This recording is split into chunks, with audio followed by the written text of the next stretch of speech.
What's up, people of the internet? My name is Dabacab, and before I went to PAX, I carefully studied every single piece of content I could possibly get my hands on. I watched videos dozens of times. I listened to podcasts. I went to the Reddit. I theory crafted with other YouTubers. And I would say that, all this studying did definitely help, because when I went to PAX and I played Artifact, I won the tournament. But despite the fact that I knew about as much as someone who had never played Artifact could possibly know about Artifact at that time, once I actually sat down to play the game, I discovered that while all that knowledge was very helpful, there were some very critical mechanics and concepts that I had to quickly learn in order to win. I consider that those sort of like lessons that I learned when I was sitting down to play the game were far more important than all the studying that I had done beforehand. And I learned what I consider three incredibly important concepts that I discovered while playing and employed to win the tournament. I'm going to share those with you today, so stay tuned, and hopefully these will help make you a better Artifact player once the game comes out later this year. Okay, first, this is the lesson that I probably learned in like the first or second turn of the game, just how incredibly important it is. It's that the deployment phase is the most important phase in Artifact, in my opinion.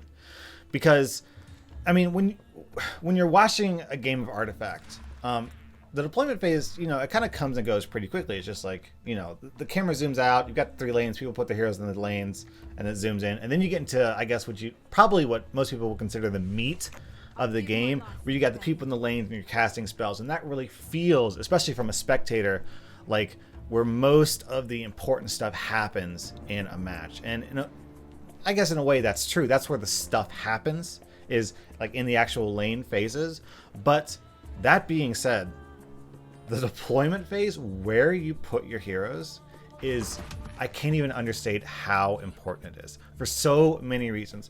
First of all, you've got to have a hero in a lane to cast a spell. That one's obvious. So if you don't intelligently put your heroes in lanes, and you can't, like, if you don't have a red hero in a lane, you can't cast your red spells in that lane. That one's simple. But then you've got another layer of complexity, which is if you're playing against an opponent who can reasonably kill your heroes in that lane. For example, you're up against Phantom Assassin, so they've probably got a coup de grace in their hands. you could put your red hero in a lane, they could instantly kill it, and then you've lost your hero and you can't cast any spells in there. So then that kind of leads to, well, should I put 2 heroes in that lane? Should I put 2 red heroes in that lane to ensure that I cast red spells, or should I put a red hero and another hero of another color so I have more flexibility?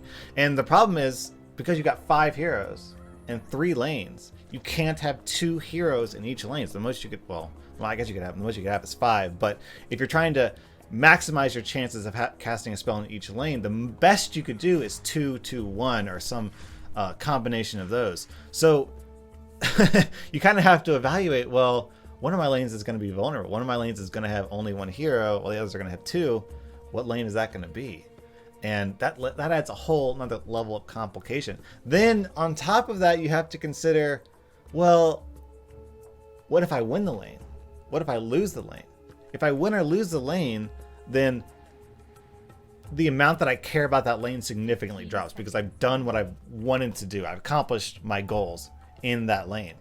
So if you've got 3 heroes in a lane and you win the lane, and like you just killed all the enemy heroes, your opponent's gonna be like, okay, take the lane, I don't want it, I'm gonna go win the other lanes. Then you've got 3 heroes there stuck in that lane that can't get out, because if everything's dead in that lane, they're not going to be taking any damage. So then you're trapped in that lane, and you've got to figure out a way to get them out. You've got to get them out with like Town Portal Scroll or Blink Dagger or something like that. So like whenever you put a hero in a lane, you have to sort of ask yourself, is that hero ever going to leave that lane? It's even harder with red heroes, right? Because the red heroes are so tough and resilient and sticky. So if you put Axe in a lane, you might desperately want him in another lane down the road, but you can't get him out. So deployment, I really can't understate how important the deployment phase is. And that also leads to like teleportation effects like Blink Dagger or Face Boots or Town Portal Scroll. So let me say that when I was studying all the videos about Artifact and I was like trying to learn as much as I could, one card that I didn't understand was Town Portal Scroll. I saw that card and I was like, that card looks bad.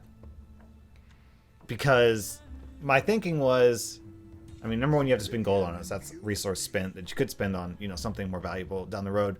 Plus, when you cast Town Portal Scroll on something, that happens before the combat phase, so you miss out on the damage that hero would be doing. So if like you've got Axe in lane and you hit him with Town Portal Scroll, he comes back to the fountain. So you miss that 7 points of damage that Axe could have dealt because you sent him back to the fountain. And I was like, okay, but you do heal the hero to full in the fountain, so I guess that's cool. But like, why would you want Town Portal Scroll as a heal when you've also got like Healing Salve and other healing items which are equally as cheap, but they allow you to keep dealing damage? So I came into my first game of Artifact expecting Town Portal Scroll to be bad.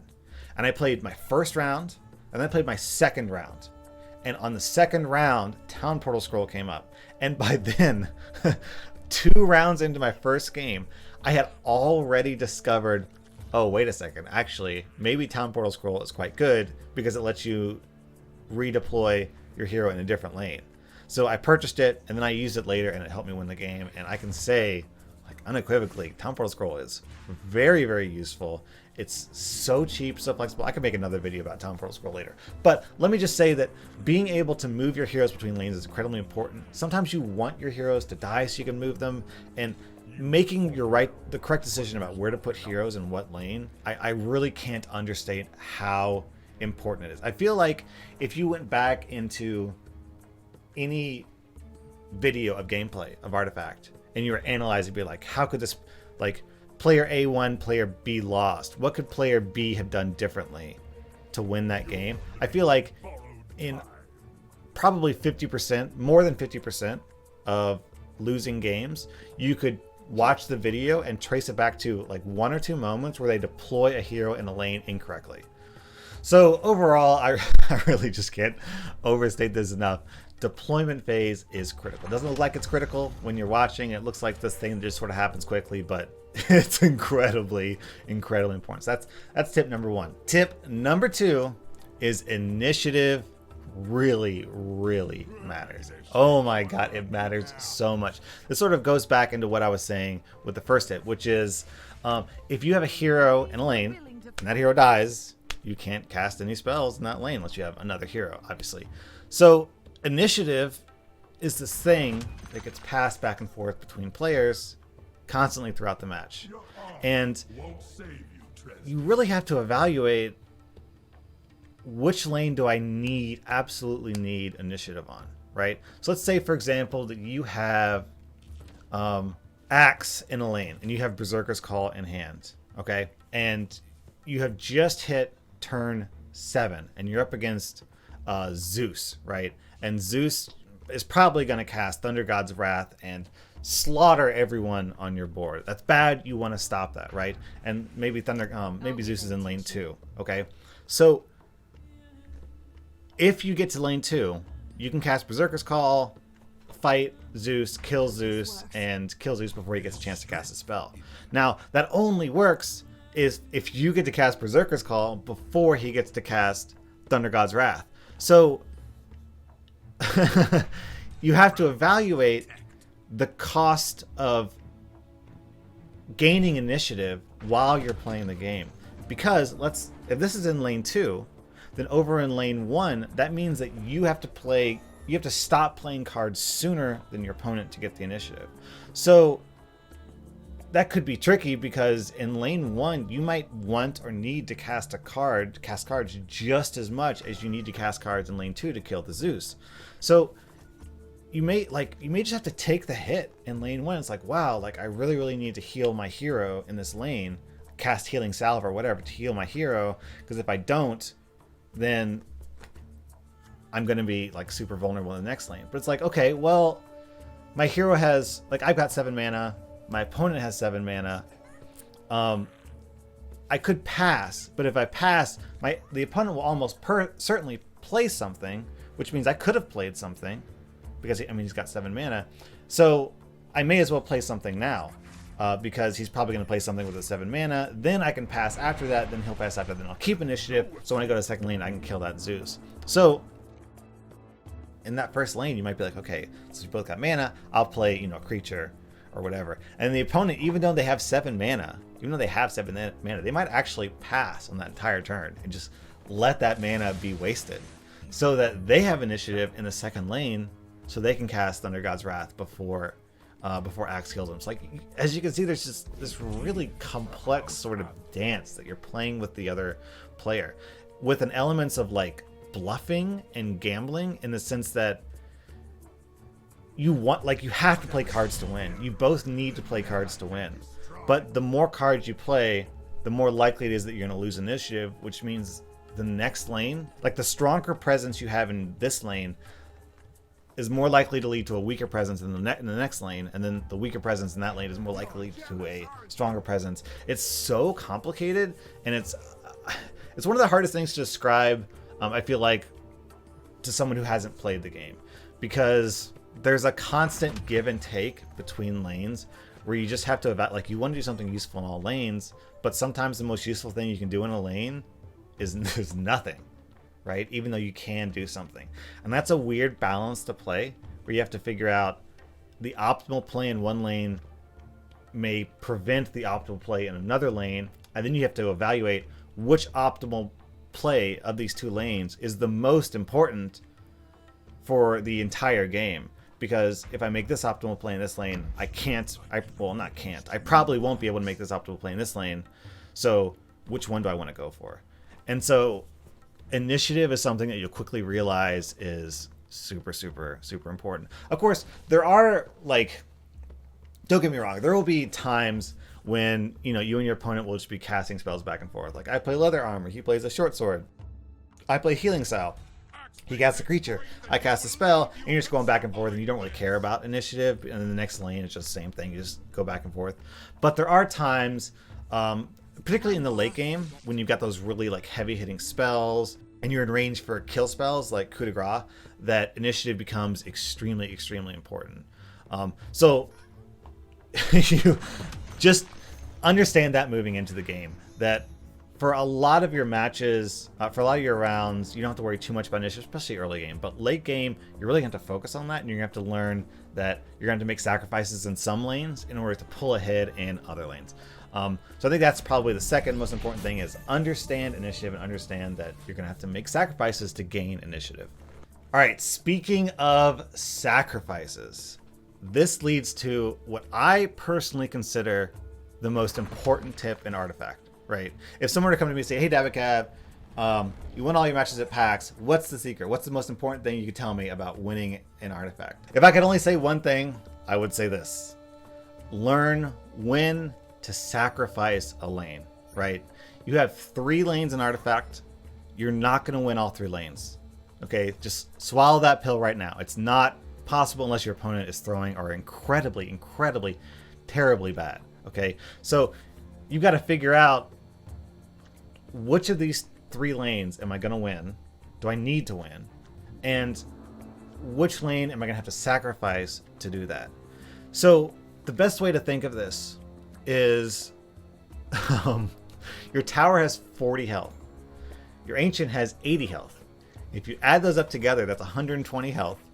So if you subtract one, you get 119. That means one lane can tank 119 damage before you lose the game. That's such an incredible amount of damage. That's so much damage. Unless you've got Sorla Khan with 3 assault ladders just like lobbing tons and tons of damage into a lane, most decks just can't really push a tower and then push through to get the ancient behind it, because 120 damage is just so much. So like, you've got that buffer between you and defeat. So you need to just be comfortable with letting your towers tank damage, with letting your ancient take damage, and just pulling out of a lane when you're starting to lose. And I feel like probably the highest level of skill in Artifact lies in evaluating a board position and thinking to yourself, okay, lane 1, I'm probably going to win. Lane 2 and 3, I don't know if I'm going to win. I don't know how that's going to play out. Which of these lanes do I focus on? Do I focus on lane 2 or do I focus on lane 3? And predicting what your opponent's going to do and being like, okay, well, even though I might kill the tower in lane 3, my opponent is almost certainly gonna destroy my tower in lane 3. So do I want to invest resources in lane 3 to defend my ancient and also to go into the to fight his tower? Alternatively, I could abandon lane 3, which will cause my opponent to also probably abandon lane 3, because once the ancient is vulnerable, unless you're playing a really aggressive deck like a black deck, or if you've got red mist pillagers, most decks just can't really deal 80 damage quickly. So the opponent might try to abandon that lane and then focus on another lane. And if that happens, then maybe I can slip in afterwards and deal a little bit of damage to the tower to get my second tower kill. So there's I wish I could give, like a single do this to know when to leave a lane, to abandon a lane, but it's so complex. There's so many variables in each individual game that I can't really boil it down to one single tip at the moment. But I will say that at the beginning of the matches, I found that artifact games kind of have a certain flow to them. Basically, you start the match with, evenly matched more or less in each lane. And your objective as you play out is to try to get a little bit of an edge in each lane. And your opponent is trying to do the same. So, it's like 50-50 chance in each lane, and then you're trying to outwit your opponent to get maybe like a 60-40% chance in a lane. Once that happens, you can start committing more resources into a lane to increase your 60% chance of winning in that lane to almost guaranteed or certainly higher. As a result of putting more resources into that lane, that means you have less resources probably in the other lanes, which will lead to your opponent probably getting a little bit stronger in one of those lanes and your presence being weaker. And then you've got another lane where things are a little bit more evenly matched. So a lot of times you leave situations where like, I win lane 1, they win lane 3, and then you're kind of evenly matched in lane 2. And sort of the obvious thought is, okay, well, I guess that's lane 2 is going to be the deciding lane because we're both trying to kill the other person's tower, and whoever does that wins. Yeah, but just because you lost lane 3 doesn't mean you can't win it by coming in afterwards, even though your ancient is exposed and killing his tower. So you have to figure this out like in a match on your own. And it's probably, in my opinion, the single most important decision you will make in a game of Artifact, which is, when do I give up a lane? Because you have to do it. So which lane do I give up and when do I do it? And is there ever a point in the game where you're like, okay, well, maybe I made a wrong decision. Maybe I should go back into a lane that I've abandoned, or even trick an opponent into thinking that I've abandoned a lane. And then once they pull all their heroes out, you dump your heroes back in and come in and kill the tower after they've, kind of abandoned trying to kill your ancient. I'm really looking forward to trying to figure out like tips and strategies to better make that decision at the right time, because to me, like, I prioritized figuring that out. Like every game, after the first game, I was like, wow, that's really important. I need to abandon a lane. When am I going to do that? Then in every following game of Artifact that I played throughout the PAX tournament, I was like turn 1, which lane do I need to abandon? Turn 2, which lane do I need to abandon? Turn 3, which lane? Actually, I think I might abandon lane 2 and focus more on 1 and 3. And then, like, is that the right decision? And then executing that intelligently is what I believe was a critical step that led to me, eventually winning the tournament. So these 3 things are, in my opinion, the 3 most important concepts to understand in Artifact. Number 1, deployment is incredibly important, and you need to understand where you should deploy your heroes and if you should stack heroes or if you should risk a hero being by themselves.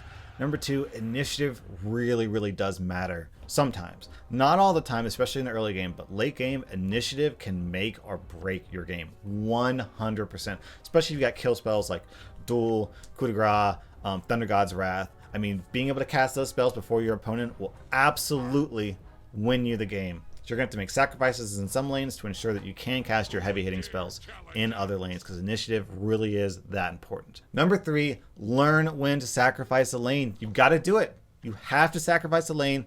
It's up to you to decide which lane it's going to be and when you're going to make that sacrifice. So overall, I hope these tips are helpful to you moving forward once we actually start playing the game. I'd like to hear your thoughts down below because, like personally, if you were to ask me before I went to PAX how important these things were, I'd probably be like, yeah, they seem kind of important. But after playing the game, it completely, it's like, okay, number one, make good, use your cards efficiently, and like number two, purchase good items or whatever my priorities were. You know, going down the list. And then like down here, I've got like good deployment and initiative. And when I went to PAX and I played the tournament, it's like, whoop, these are way up here now. Initiative super important, deployment super important, and abandoning lane super important. And then like using your cards efficiently, much less important than I thought they were. So go down to the comments. Let me know what you think about these tips. Let me know if you agree with them. Because I'm really curious to know what the community values about Artifact, what they think the keys to winning a game is. Because I mean, I could be wrong. I did win a couple games, but I'm not like the world's greatest pro in Artifact just because I won a couple of games. So I'm really curious to know if you disagree with me or if you agree with me. Let me know in the comments down below. And thank you so much for watching. Dabacab out.